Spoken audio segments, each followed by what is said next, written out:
Please be as specific as you can. Okay, we'll do social media, my favorite, right? Ask my wife my opinion on social media.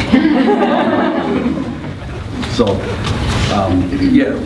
for those of you who attended the session that the WASB search committee was leading for us on the administrator search, we heard there the damage that the misinformation and the rumors that are in our community fed by social media are doing to our school. He point blank told us it's really hurting our school district and it needs to stop.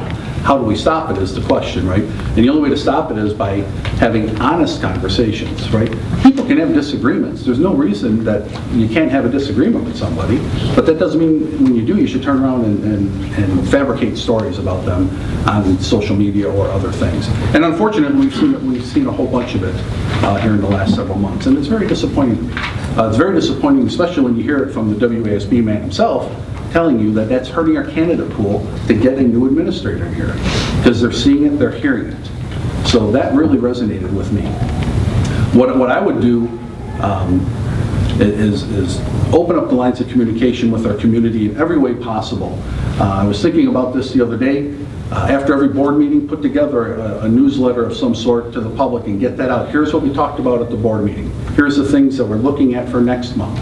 And just have that communication always ongoing, right? So there isn't that stream of misinformation that has been so damaging to us. And we need to get that to stop. So the communications need to be honest, they need to be open, and they need to be done with integrity and get away from the other stuff.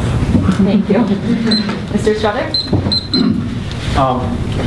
As I said earlier, as you might have read, my graduate degree is actually in communication, and I can tell you over the years of experience that the technology is changing. It will always change. Miscommunication, misinformation is not the responsibility of the device you're using. That's a human issue. That's a personal issue where people who are communicating don't do it well. So that needs to change.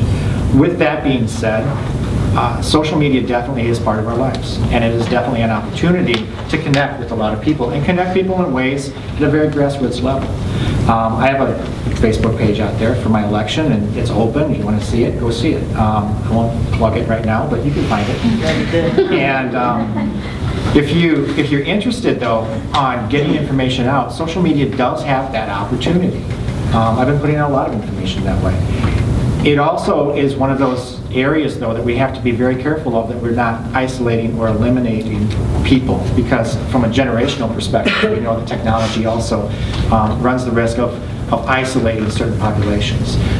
So from a school district perspective, we're not simply trying to reach the students or the parents or the set of parents or that set of, you're trying to reach the entire community. And as you're trying to communicate with the entire community, you have to find out possibly multiple ways of doing that. It's not just one way of communicating. So getting that information out there in an honest, forthright way, and keeping in mind it's the messenger, not the device. That's the issue here. Thank you. Mrs. Brockway? Thank you. I agree with almost everything that everybody has said here. I think social media is good for getting your word out, and it's good for damaging words also.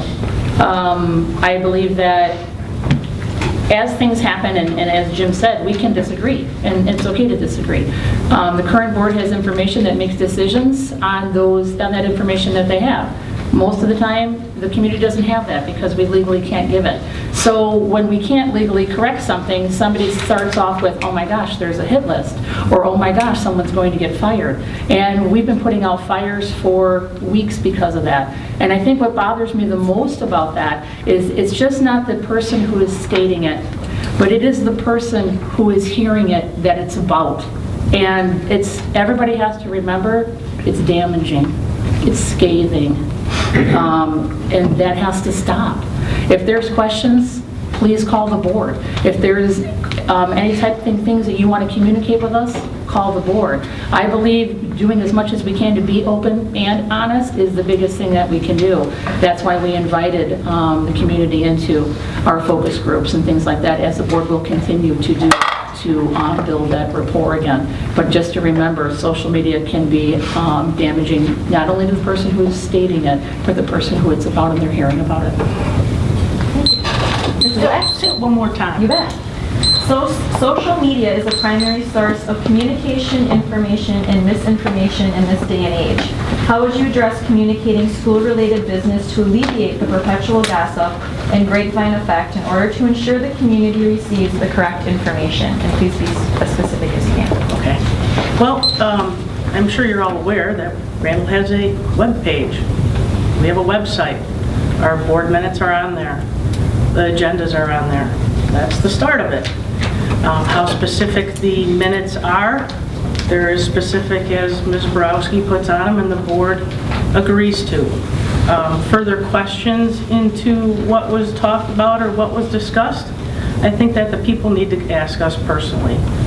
We cannot act on anything without the board's decision. We're, like Jan had said, we're a team.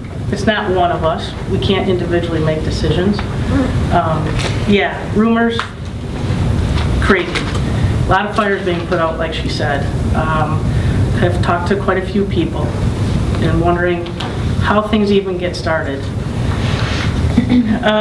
Like you had said, the climate starts with administration. It has to start there. If you ask the board to come in and control climate, then you're going to accuse us of micromanaging. So it can be a fine line, but it can be a disastrous line. Facebook, I'm not on. I prefer to talk to people face to face. I feel that way you can see their emotions, you can see how they react, and if they understand you correctly. If you're Facebooking or you're texting, you really can't see how that person really feels. Shaking their hand means a lot. Understanding, being truthful and honest, looking somebody in the eye and telling them what it's about.